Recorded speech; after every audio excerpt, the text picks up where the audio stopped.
beaucoup de gens sont capables de tuer. J'ai coutume de dire qu'on est chacun capable, à un moment donné de notre vie, de tuer quelqu'un. Il suffit d'être dans les mauvaises conditions, au mauvais moment, au mauvais endroit. Et quand tout est conjugué pour que ça marche, malheureusement, on commet l'irréparable. Et je vous assure que très souvent, le meurtrier, 2 secondes après, il regrette ce qu'il a fait. Mais le problème, c'est qu'on ne sait pas revenir en arrière. Je m'appelle Philippe Boxour, je suis prof d'université à l'Université de Liège. Je suis médecin légiste et depuis 30 ans, je pratique de la médecine légale dans la région liégeoise. La première fois que j'étais requis, c'était pour un accident de roulage. Ils étaient 2 dans la voiture. Il était pas loin de 5 h du matin, donc il faisait nuit. Et ils avaient tous les 2 bien bu. Le conducteur était ceinturé, le passager ne l'était pas et le passager dormait. Le conducteur a fait un écart sur l'autoroute. Sa voiture est allée dans la berne centrale. Et lui, avec la ceinture, il a été protégé. Par contre, celui qui ne l'avait pas est passé par le pare-brise et sa tête est allée heurter l'autre partie de la berne centrale, celle qui est de l'autre côté de l'autoroute. Il a été décapité, sa tête a roulé dans le fossé et on m'a demandé d'aller la rechercher. En fait, les policiers n'avaient aucune envie d'aller rechercher la tête, donc m'ont envoyé sur place pour récupérer la tête. Ça, c'était ma première mission. Il est mort. Donc, s'il aurait été vivant, c'est quelqu'un qui était en souffrance, la situation est différente. Ici, il est mort.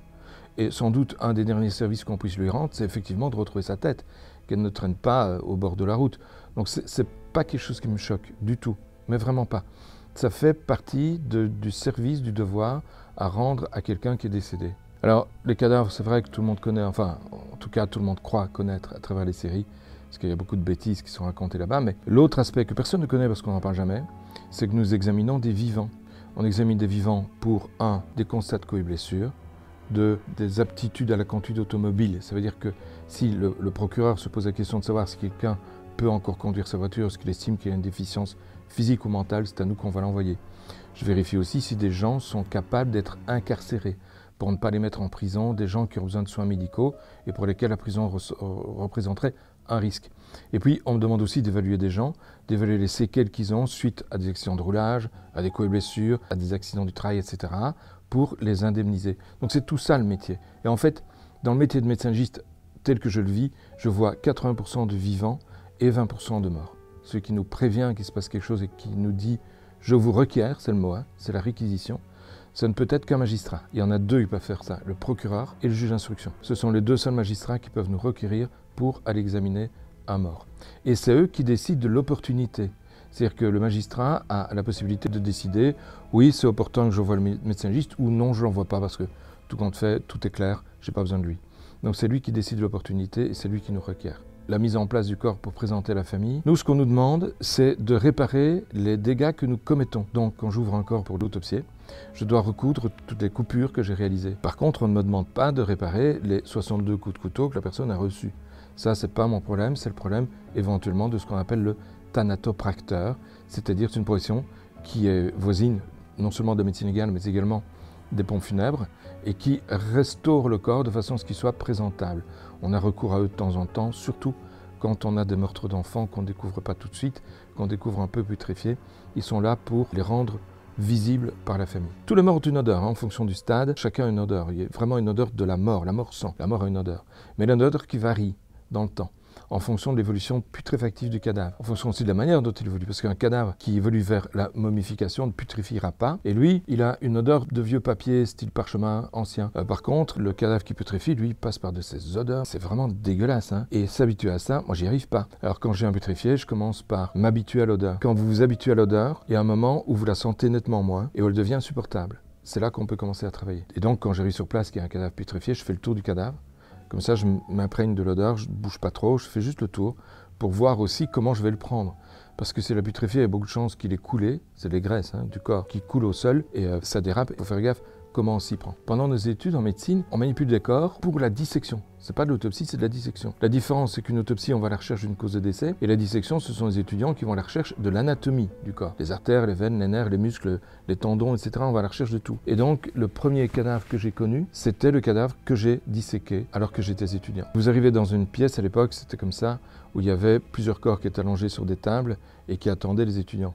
Et on était à 6, je crois, autour d'un corps pour faire la dissection du cadavre. En plus, c'est des cadavres qui sont formolés, c'est-à-dire on leur injecte dans les vaisseaux sanguins une substance, le formol, qui sert à fixer les tissus, c'est-à-dire le corps ne putréfie plus, il est fixé. On peut travailler dessus pendant un bon moment, il ne va pas putréfier. Donc c'est un aspect du corps qui le rend un peu poupée de cire. Vous savez que c'est une personne qui a vécu, mais l'aspect dû à l'imprégnation par le formol le rend un peu différent, On dirait une poupée de cire. C'est pas comme au Grévin, mais c'est pas loin de ça. Et donc, quand on coupe dedans, ça n'a pas non plus le même aspect que quand j'ouvre un cadavre qui n'est pas préparé de cette manière-là. Mais c'est quand même le premier contact que j'ai eu avec les cadavres. Et c'est ce premier contact-là qui compte, parce que c'est là qu'on s'habitue à l'idée de la mort, à l'idée de toucher un mort. Et c'est une excellente école, non seulement pour l'anatomie, mais également par rapport à la mort. Celui qui franchit l'étape de la dissection, normalement, a franchi aussi l'étape de la crainte de la mort. Tout le monde connaît les sites de rencontres, hein, et personne ne reconnaîtra, ou rarement, les avoir un jour utilisés. Quoi qu'il en soit, vous avez une dame et un homme sur un site de rencontre qui se plaisent. Ils décident de se rencontrer. Et au premier rendez-vous, la dame se rend chez le monsieur. Ça, c'est un truc à ne jamais faire. On ne fait pas ça. On ne va pas comme ça, avec une personne qu'on ne connaît pas, chez soi, dans un lieu qui n'est pas public, où il n'y a aucune protection. Elle se rend chez le monsieur, elle n'en sortira que morte. Et en fait, ce qui se produit, on retrouve cette dame enroulée dans un matelas au bord d'une rue, pas très loin d'ailleurs de la maison de celui chez qui elle s'était rendue, mais au départ, on ne sait pas tout ça. Donc on la trouve dans le matelas, je l'examine et j'en fais l'autopsie. Je me suis demandé si on n'avait pas mis une grenade à l'intérieur du vagin, tellement c'était démoli. En fait, j'ai découvert en examinant le corps quelque chose de complètement inouï, c'est que quelqu'un devait avoir rentré sa main par l'anus ou par le vagin de la dame, remonter les organes, les arracher en les tirant vers le bas, les sortir du corps, mais en les arrachant. Il n'y a pas un coup de couteau, il n'y a rien, c'est arraché. Et les arracher alors que la personne est encore en vie, parce que les saignements prouvent qu'elle était encore en vie. Quand vous arrachez des organes comme ça, ce qui se produit, c'est que l'aorte c'est le plus gros vaisseau du corps, c'est celui qui amène le sang depuis le cœur à tout l'organisme, c'est le plus gros. Si l'aorte se rompt, c'est la mort quasiment instantanée, en tout cas à très très brève échéance. Et là, l'aorte était arrachée, donc la dame, en 2-3 secondes, elle était morte et il n'y avait plus de sang, quoi. C'était un tableau inouï. Et puis l'enquête démarre, les enquêteurs vont chez la dame, bien entendu on s'intéresse à son ordinateur, bien entendu on s'intéresse à ses messages, et on tombe sur l'ordinateur, grâce à la découverte aussi de ses mots de passe qui n'étaient pas très compliqués à trouver, on tombe sur le site de rencontre, le date qu'elle avait, le rendez-vous qu'elle avait, le bonhomme avec qui il avait rendez-vous, on identifie le bonhomme avec qui il avait rendez-vous, on débarque chez le bonhomme, et il est en train de vider son matelas. Donc c'est un matelas en mousse, et partout, il y a une tache de sang avec de la matière grasse, donc des cellules grasses, ce qu'on appelle en médecine des adipocytes. Du sang, il est en train d'enlever les morceaux de matelas pour récupérer son matelas, le gars. Voilà, il ne voulait pas le jeter. Il était en train de les enlever. On a retrouvé des projections de sang et de graisse de la dame dans toute la pièce. C'était vraiment dantesque. Et cerise sur le gâteau, je ne sais pas comment, mais j'approche du porte-manteau, il s'effondre. Et je commence à ramasser les vestes, et en ramassant une veste, je me rends compte que c'est une veste de femme. Je vais dans sa poche et je trouve les papiers de la dame. Alors ça, c'était fini. Le type qui nous disait que non, on se trompait, il avait vidé un animal, c'est ce qu'il nous racontait, ça ne correspondait pas, mais il avait vidé un animal, ça ne tenait plus la route. On a prélevé des morceaux de ce qui restait, évidemment. On a fait de l'ADN dessus, on avait l'ADN de la dame, on avait son manteau avec son portefeuille dedans, sa carte d'identité. On était tranquille, c'est bien lui qui l'avait tué. Et lui, ce qu'il nous dit, c'est que pas du tout, lui, elle est arrivée comme ça chez lui, sans aorte. C'est-à-dire sans sang, quoi. On est sûrement dans Walking Dead, hein. Et en pleine cour d'assises, le magistrat qui était le président de la cour d'assises se tourne vers ce monsieur en lui disant « Monsieur, vous venez d'entendre les propos du médecin légiste, qu'avez-vous à répondre ?» Il a dit « Je ne sais pas, demandez à un médecin. » Et le président lui a dit bah, « Ça tombe bien, vous en avez 2 devant vous, j'étais avec un assistant, vous en avez 2 devant vous. » Il a été condamné à la peine maximale. Les personnes obèses, c'est compliqué, mais compliqué à manipuler. Il y a moyen, hein, mais ma table d'autopsie a une limite de poids. Donc, quand j'ai quelqu'un qui fait au-dessus de 180 kg, je suis obligé d'aller ailleurs. Ben, la dernière fois, j'ai dû réquisitionner un étal de boucher, quoi. Parce qu'objectivement, on a besoin d'une structure qui soit vraiment solide. Et on ne les a pas. Donc 180 kg pour ma table d'autopsie, c'est un maximum. Et la manipulation du corps est extrêmement difficile parce qu'il faut le retourner à un moment donné, d'une part. D'autre part, il faut le recoudre. Et un corps qui est plantureux, qui est obèse, est en général à peau tendue. Et quand vous essayez de recoudre la peau, souvent ça lâche. Donc on doit s'y reprendre à plusieurs reprises, chaque fois qu'on passe un fil, pour faire en sorte que ça tienne bien. Ceux-là, les obèses, c'est vrai que c'est un peu compliqué, mais on n'en a pas tant que ça, j'en ai pas eu beaucoup. Et devoir requérir une table ailleurs, ça m'est arrivé une seule fois en 30 ans de carrière, donc c'est pas le pire. Le pire, c'est vraiment les enfants. Et encore, bien pire que ça, c'est celui qui fait l'autopsie et qui projette sur le corps qu'il était en train d'autopsier, le corps de son propre enfant. Ça s'est arrivé à un de mes assistants.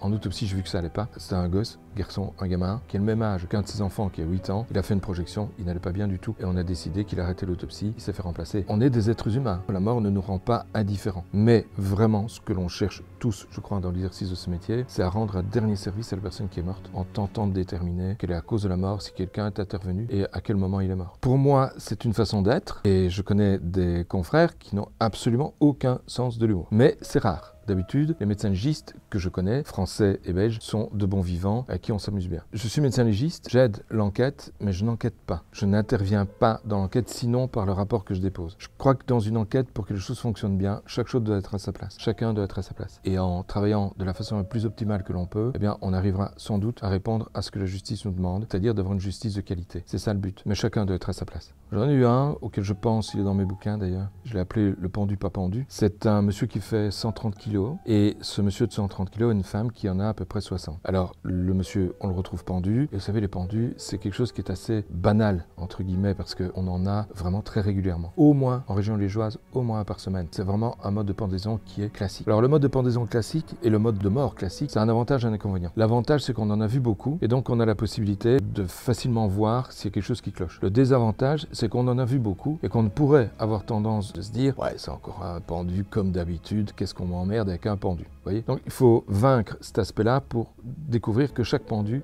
est spécifique. Dans ce cas-là, c'est ce qui est arrivé. Il était pendu dans sa cave à un tuyau de chauffage qui était entouré d'une gaine. On avait ça dans les anciennes habitations avant que l'amiante soit interdite. Une gaine qui était constituée à la fois d'un mélange de plâtre, mais aussi d'amiante, donc pour bien isoler le conduit. Et il s'était pendu à ce conduit. En tout cas, c'est ce qu'on croyait. Et puis, quand j'examine la corde, je me rends compte que depuis le haut, c'est-à-dire depuis l'endroit où le corps est suspendu, jusqu'en bas, là où la corde est attachée, un montage un peu spécial, la corde est attachée à un tuyau de chauffage en bas, monte pour passer au-dessus du tuyau qui achemine l'eau. Il est au plafond, ce tuyau-là. Il est entouré donc de ces fameuses gaines, avec de l'amiante. Et puis, le corps est pendu de l'autre côté. Et sur toute la longueur de la corde, quasiment jusqu'au sol, j'ai du plâtre qui est présent. Et ça va pas. Ça va pas. Le gars qui se pend, il passe la corde, il la passe autour du cou, il se laisse pendre. Ok, ça marche. Mais en aucun cas, il ne va tirer sur la corde en manière telle que du plâtre apparaisse sur toute la corde. Ça n'existe pas, ça. Donc je savais qu'il avait été pendu. On a fait les analyses toxicologiques parce que je me dis, un mec pareil, pour le pendre, il faut être fort, quoi. Il faut être fort pour le maîtriser. Il n'avait aucune trace de maintien, donc je savais qu'il n'avait pas été maîtrisé. L'assommer, il n'était pas assommé, il n'y a aucun coup sur la tête. Donc restait le fait de lui donner, par exemple, des benzodiazépines, un calmant. Et effectivement, c'est ce qui était, hein, on lui a donné. De toute façon, on fait toujours cette analyse, hein, donc on l'aurait vu de toute manière qu'il était sous benzo au moment de la pendaison, ça aurait attiré notre attention, mais là on l'a vu avant. C'est les policiers qui ont entretenu la dame, hein, clairement. Elle a fini par cracher sa valda en disant qu'elle avait un amant, et que c'est avec son amant qu'elle avait tué son mari, et surtout pendu son mari. Une chose qui était intéressante, c'est que j'avais vu que le nœud de la corde était très spécial. Je suis nul en nœud, je ne sais pas faire en nœud. À part les nœuds de mes godasses, c'est à peu près tout. Et mon nœud de cratte, mais je ne sais toujours pas comment je fais. C'est une mémoire musculaire, visiblement. Mais là, le nœud était assez évolué. Et ça, je le vois vite quand ils sont évolués, parce que je ne sais pas les faire. Donc, je me dis, ben, c'est particulier ce nœud. Je prends photo, et j'envoie la photo à un pote qui fait de la voile, en disant, est-ce que ce nœud te rappelle quelque chose? Il me dit, oui, c'est un lieu qu'on connaît dans la marine. Tous ceux qui font de la voile connaissent ça. L'amant était batelier. Là, parce que c'est un détail qui touche directement au meurtre, que les enquêteurs ne vont peut-être pas relever. Ça fait partie de l'entourage du cadavre. Là, on est prudent, oui. Pour moi, c'est étrange, parce qu'il y a des façons de mourir que vous allez vous imaginer comme pire que celle que je vais vous dire. Mais pour moi, c'est la noyade. Parce que la noyade, vous êtes dans l'eau. Vous avez tous fait ça un jour en piscine. Hein. Vous êtes mis au fond de l'eau, vous avez joué au bouchon. Là. C'est à celui qui tient le plus longtemps au fond de l'eau. Et puis, à un moment donné, on remonte. Vous remontez toujours à temps. Heureusement, sinon vous êtes mort. Et ce qui se produit, c'est que vous allez au fond de la piscine sentir un moment que vous avez envie de respirer. En général, c'est à ce moment-là qu'on remonte. D'autres restent un peu plus longtemps au fond et ils ont des petits mouvements respiratoires qui surviennent et ils arrivent à bloquer. Et puis à un moment, il y a un mouvement respiratoire qu'on n'arrive pas à bloquer. L'eau rentre dans les poumons, on entre en coma et on va décéder. Pas tout de suite, ça va encore prendre un petit peu de temps, mais on va mourir. Et cette façon de mourir-là, noyé, je trouve, c'est une des façons les plus paniquantes qui soit. Quand on meurt de souffrance parce qu'on a mal, on est centré sur la souffrance, pas centré sur la mort. Là, on est vraiment centré sur la mort parce qu'on sait que ça va venir. Et je trouve que la noyade est quelque chose de plus impressionnant que brûler vif, par exemple. Les cadavres qui ont séjourné dans l'eau au moins une semaine sentent vraiment pas bon. Les putréfiés, ça c'est une horreur, mais voilà, on doit le faire, il faut s'y faire. C'est une horreur non seulement à l'odeur, mais aussi au toucher, parce qu'ils sont extrêmement gras. C'est-à-dire qu'avec la putréfaction, la graisse du corps se laisse aller et tout le monde a de la graisse. Donc ils sont très gras, très difficiles à manipuler. Et puis ce qui est vraiment pénible, alors c'est les enfants. Quel que soit l'état dans lequel ils soient. Ce sont les enfants. C'est vrai, en salle d'autopsie, c'est pas de mortuaire. Hein. Il y a un mort, d'accord, mais on est entre nous, on est entre gens qui se connaissent en plus. On connaît nos familles, on se connaît parfois. Il y a des policiers, je les connais depuis 30 ans. Ils ont commencé en même temps que moi, ils sont toujours là. Donc on se connaît vraiment bien. Donc clairement, on n'est pas là pour pleurer. On connaît pas le mort et on le respecte profondément, mais dans la salle, il y a une certaine ambiance. C'est pas de la franche rigolade, mais il y a une bonne ambiance. On rigole jamais du mort. Le respect au mort est une chose qui est impérative, mais on a effectivement une relation conviviale en salle d'autopsie. Quand il y a un enfant, c'est fini. D'abord, il n'y a personne, il n'y a que les gens qui doivent absolument être là, qui sont présents, et il n'y a personne qui rigole. C'est une ambiance, là, c'est une ambiance de mortuaire. Il y a comme une chape de plomb qui tombe sur la salle d'autopsie. Au départ, je voulais être prêtre, et j'en avais parlé avec l'évêque de mon diocèse. Et il m'avait dit, au terme d'une discussion qui a duré à peu près 1 heure, qu'il aimerait bien qu'avant d'éventuellement entrer en prêtrise, je fasse des candidatures. Alors les candidatures, pour ceux qui ne savent pas, c'est les baccalauréats d'aujourd'hui, quoi, à l'université. Et j'hésitais entre le droit et la médecine, et c'est totalement par hasard que j'ai fait la médecine. En fait, il y a des gens qui nous inscrivaient, parce qu'à l'époque, les ordinateurs n'existaient pas, je suis encore un dinosaure. Hein. Donc les ordinateurs n'existaient pas, on nous inscrivait sur du papier avec un bic. C'était des étudiants qui faisaient ça. Et j'hésitais devant la porte d'entrée, je ne savais pas ce que j'allais choisir. Je suis resté 1 heure devant cette porte d'entrée. J'hésitais vraiment, et je me suis dit, si je reviens le lendemain, ça ne servira quand même à rien, je serai dans le même état. Donc le prochain qui vient, celui qui est inscrit pour le droit ou celle qui est inscrit pour la médecine, j'y vais. Ils sont arrivés en même temps. Et le gars qui est inscrit pour le droit, très poli, a laissé passer la fille qui est inscrivée pour la médecine. J'ai fait la médecine. J'ai commencé la médecine, j'ai adoré, mais vraiment ces études passionnantes. Arrivé au terme des études de médecine, je voulais être médecin généraliste. J'ai commencé, en fait, j'ai fait l'armée, j'ai fait le service militaire, ça existait encore chez nous à cette époque-là, et je faisais de médecine générale là-bas. J'ai adoré, je trouvais ça passionnant, et puis je tournais dans le civil. Et dans le civil, ça m'a nettement moins intéressé, la relation n'était pas la même, je n'étais plus vraiment dans l'ambiance. Et le prof de médecine légale m'a proposé de devenir assistant chez lui. Et pendant 2 ans, j'ai fait la médecine générale et la médecine légale en même temps. Et puis finalement, j'ai choisi pour la médecine légale. Donc ça, c'est totalement par hasard que je suis arrivé en médecine légale. J'ai 2 passions dans la vie, hein, mon métier et l'histoire. Voilà. Et régulièrement, je m'amuse à faire des correspondances et à relire des rapports médico-légaux, par exemple de la mort de Napoléon, de celle d'Henri IV, de celle de Louis XVI, il n'y en a pas eu. Hein. Il est mort décapité, on ne l'a pas autopsié. Il y avait suffisamment de témoins pour savoir de quoi il était mort.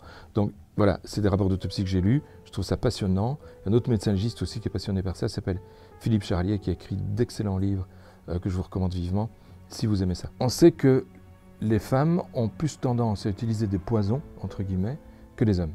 Les hommes sont plus bruts de décoffrage, ils vont taper. Voilà, c'est grossier, ils tapent. Les femmes pas. J'ai une dame comme ça qui veut tuer son mari. Elle s'associe avec sa nièce, donc vous avez la tante, la nièce, qui veulent tuer le mari, l'oncle. Il faut savoir que la tante est la maîtresse d'un médecin et que le médecin lui donne les moyens de tuer son mari en lui donnant des plaquettes de médicaments. Il y a plein de médicaments qui sont susceptibles de tuer. Hein. Pour un médicament, pour être vraiment efficace, il faut nécessairement qu'il y ait des dangers qui l'accompagnent, et dans ce cas-ci, les dangers, c'est la mort. Donc, elles ont ces plaquettes de médicaments et elles décident d'organiser une petite fête. Elles réunissent 6 personnes autour de la table. Donc vous avez le médecin traitant qui est là. Il est en face du cocu, qui est le mari de la tante. Il y a aussi la nièce qui est là. Et puis 2 autres personnes, amis de la famille, qui sont là. Ils décident de buter le tonton devant tout le monde pour que ça passe vraiment pour une mort naturelle, qu'il y ait des témoins. Les 2 dames vont dans la cuisine, elles écrasent le médicament, elles préparent les plats en cuisine, c'est un couscous, elles amènent les plats à table. Le mari ne meurt pas. Elle n'a pas mis tout le médicament, il faut dire. Donc, elles avaient prévu un dessert. Et encore, elles avaient hésité à prévoir un dessert en se disant que le mari serait certainement mort, hein, avant que le dessert ne soit servi. Mais quand même, par précaution, elles ont pris un dessert, elles ont bien fait, puisque le dessert a servi. Elles ont utilisé tout ce qui restait de médicaments qu'elles avaient broyés, et ont tapé dans le dessert. Et le dessert, c'était un dessert à base de crème fraîche. Et le médicament avec la crème fraîche changeait légèrement la couleur de la crème fraîche. Il y avait un rhéostat. Vous voyez, c'est un truc qui permet de moduler l'intensité de la lumière. Elles ont diminué la lumière pour que ça se voit moins. La crème fraîche qui verdissait, là, ils l'ont quand même servi. Et le mari est mort au bout de la dernière bouchée de ce fameux dessert. Il est mort à table. C'est le médecin qui a fait le certificat de décès. Mort naturelle pour tout le monde, aucun problème. Il y avait des témoins. ça n'est pas aller plus loin. Mais la tante était la maîtresse du médecin, mais le médecin s'était aussi entiché de la nièce. Jalousie de bonne femme, la tante a dénoncé la nièce et tout le monde a volé au trou. Il y a une étude qui a été faite par l'Université libre de Bruxelles, c'est une université wallonne en Belgique qui tenterait à démontrer que par an, nous raterions aux environs de 70 morts par meurtre, uniquement parce qu'on n'utilise pas en Wallonie suffisamment les médecins légistes. Il est vraisemblable qu'en nous utilisant plus, on arriverait à réduire ce chiffre noir. Quand je suis au tribunal, quand on nous appelle, c'est en cour d'assises. Et là, les rapports sont le plus difficiles, en général, avec celui qui a intérêt à ce que l'on dise le contraire de ce qu'on a mis dans le rapport. Donc la plupart du temps, c'est les avocats de la défense. Alors, qu'est-ce qu'ils font intelligemment? Ils cherchent à semer le doute, la plupart du temps c'est ce qu'ils font, à semer le doute dans l'esprit des jurés. Et tentent de le faire de façon très intelligente et parfois ça marche. Alors on a aussi parfois des médecins légistes qui se plantent. Et c'est arrivé en Belgique dans un procès retentissant où des médecins légistes se sont plantés et ce sont d'autres médecins légistes qui sont arrivés en disant « mais attention, là clairement on est en train de se tromper ». C'est une affaire qui a été retentissante et qui a mis à mal les premiers médecins légistes qui sont intervenus et heureusement que l'autre équipe est intervenue après pour montrer à quel point on se trompait, quoi. Donc, personne n'est infaillible. Et en cour d'assises, ce qui arrive souvent, c'est que les avocats de la défense nous posent des questions. Toujours, quand un avocat de la défense nous pose une question, il doit connaître la réponse. Il ne peut pas se lancer dans l'inconnu, parce qu'il risque de se faire moucher. Et s'il se fait moucher, c'est pire pour son client que de ne pas poser la question. Donc, ils font en général très attention à poser une question dont ils connaissent la réponse. Je ne fais que ce que le magistrat me demande. Je n'ai pas de droit d'initiative. En France non plus, c'est comme ça. On a le même droit. Votre droit et le nôtre, c'est celui de Napoléon. Donc on a le même concept juridique. Et d'ailleurs, parfois, quand en France, vous rendez un arrêt de votre cour de cassation, notre cour de cassation le reprend. Parfois, on le modifie un peu, mais ce qui se passe en France, sur le plan légal, se passe souvent en Belgique. Donc ici, ce qui se produit dans notre droit, c'est que je n'ai pas de droit d'initiative. Donc je ne peux pas dire je vais examiner l'auteur. Je ne peux pas dire oh ben ça m'intéresse, je vais prendre. Je dois attendre ou suggérer au magistrat de me requérir pour le faire. Et les auteurs, on ne les voit pas toujours. Parfois oui, parfois non. Ça dépend de l'intérêt que le magistrat y voit. J'en ai vu beaucoup, à travers toute ma carrière, des auteurs de meurtre, j'en ai vu plein. La plupart du temps, ces gens, tout ce qui est le plus normal, beaucoup de gens sont capables de tuer. J'ai coutume de dire qu'on est chacun capable, à un moment donné de notre vie, de tuer quelqu'un. Il suffit d'être dans les mauvaises conditions, au mauvais moment, au mauvais endroit. Et quand tout est conjugué pour que ça marche, malheureusement, on commet l'irréparable. Et je vous assure que très souvent, le meurtrier, 2 secondes après, il regrette ce qu'il a fait. Mais le problème, c'est qu'on ne sait pas revenir en arrière. J'ai fait ce bouquin-là. L'idée, c'est la suivante. À l'époque, j'étais vice-président du Conseil national belge de l'Ordre des médecins, côté francophone. Et je faisais de la déontologie. Et il y avait une question de déontologie que des journalistes de la chaîne de télé chez nous, la RTBF, voulaient me poser. Ils viennent à l'Institut. Le temps d'installer leur matos, je discutais avec le journaliste et on parle de médecine légale. Et ils rigolent de ce que je lui raconte. J'aime bien raconter ces histoires-là de temps en temps. Et là, il me dit, si vous voulez bien, après avoir fait votre interview, on va en faire une autre, je vais vous filmer et on va faire un podcast pour la RTBF, pour cette chaîne de télé belge. J'accepte bien entendu et on se met dans des conditions. J'enfile une tenue d'autopsie, etc. Voilà, on fait un joli petit truc, une petite mise en scène. Et puis face caméra, je raconte 3 histoires, un peu comme j'en raconte ici. Et au bout des 3 histoires, on coupe, ok, merci, on le met sur le poste de la RTBF. Il a fait 10 millions de vues à l'heure actuelle. C'est un record, c'est vraiment un record. Et la RTBF aujourd'hui considère que c'est son record. Il n'y a personne qui l'ait battu. Et d'autre part, aujourd'hui, ce podcast est enseigné dans les écoles de journalisme en Belgique. Donc c'est devenu vraiment un truc inouï. C'était pas voulu. Moi, je raconte mes trucs exactement comme je suis. Je transforme pas ma voix, je fais pas d'effet de manche, je raconte, quoi. Donc c'était vraiment inattendu.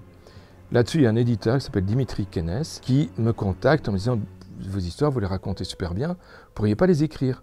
Je ne sais pas si je sais écrire. Moi, je sais écrire des rapports médico-légaux, mais entre un rapport médico-légal et un rapport de police, un PV de police, il n'y a pas grande différence. C'est factuel, quoi. On ne raconte pas. On dit ce que l'on a vu, ce qu'on a fait et nos conclusions. On ne raconte pas une histoire. Et donc, j'étais incapable de savoir si je savais raconter une histoire. Et il m'a dit « Écoutez, si ça vous intéresse, moi je dis, c'est une expérience. Il dit, allez, pourquoi pas, je vais vous écrire un chapitre 2 et vous me direz. C'était une cata. J'avais essayé de faire de la littérature, c'était pas une bonne idée. Et il m'a dit, mais non, racontez vos histoires, écrivez-les comme vous les racontez. C'est ce que j'ai fait. Le premier bouquin est sorti. On s'attendait, mais pas du tout à ce que ça marche. C'était une maison d'édition belge, c'est pas des maisons d'édition de best-seller. En Belgique, je vous le dis, quand on vend un bouquin à 5000 exemplaires, c'est un best-seller. En France, c'est autre chose.